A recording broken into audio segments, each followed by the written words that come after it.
Hindi niyo narinig ang Premiere kasi hindi ko talaga siya ginagamit.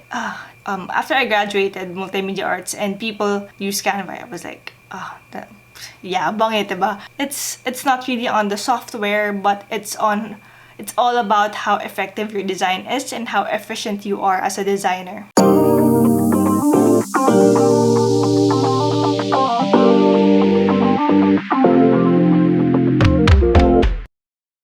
Hey guys, what's up and welcome back to my channel. You're in The Designer Life with Ika. Today I'm going to talk about the apps I use as a multimedia designer. Ginagawa ko talaga is graphic design, video editing, a little bit of motion graphics, yung mga pag-edit-edit ng moving elements. Yun tatlo talaga na yun yung heavy work ko right now. Before, I also went into photo editing and photo shoots, photography, video production, and paggamit ng Wacom tablet. But right now, my focus is really just those three: graphic design, video editing, and motion graphics. So, ano nga ba yung mga ginagamit kong apps? Let's start with the basic, guys. Adobe Creative Cloud. So, lahat naman yata ng designers gumagamit nito. So, first one, as a graphic designer, I use Photoshop and Illustrator.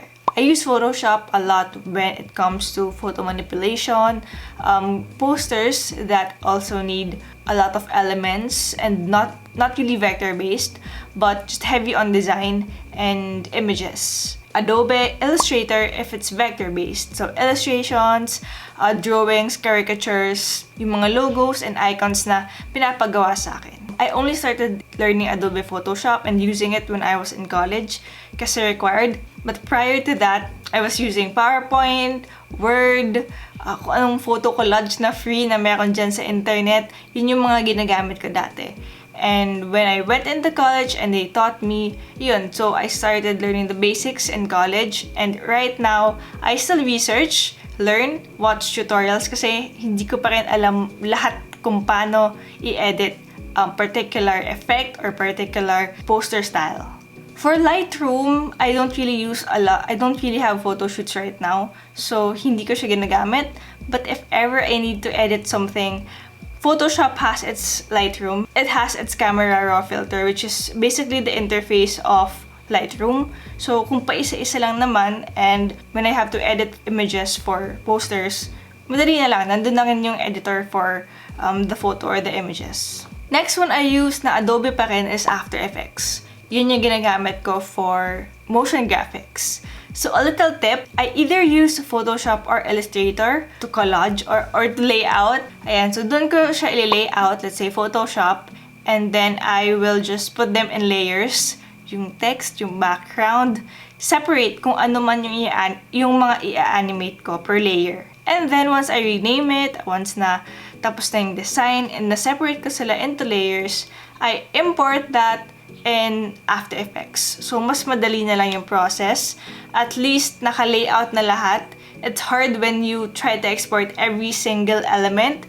Tapos, i-align mo na naman.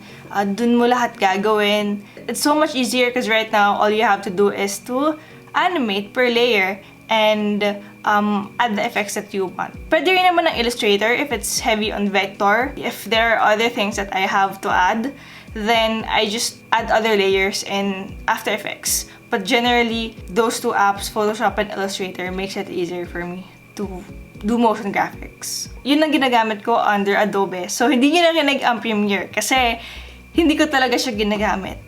Nalulula ako. It's not for me. I use Final Cut. Might be an ew for some people, but I do my job there and it's really easy for me to just navigate through. Tsaka mabilis eh. Ang tagal kasi ng processing ng Premiere for me. I just appreciate more Final Cut's interface. It's user-friendly for me. So yeah, for all the video editing I do, I use Final Cut. Motion graphics with video editing. Sometimes I do the animation in After Effects, export them per scene or per environment, whatever you call it. Tapos, pagdudugtungin ko siya sa Final Cut, and I add a little bit more effects and other stuff. Premiere is a basic for the design industry and for video editors, but I really just can't use it. Okay, the next, parang, then sa mga ibang designers, pero it's very helpful for me. Canva. After I graduated Multimedia Arts and people use Canva, I was like, yabang eh, diba?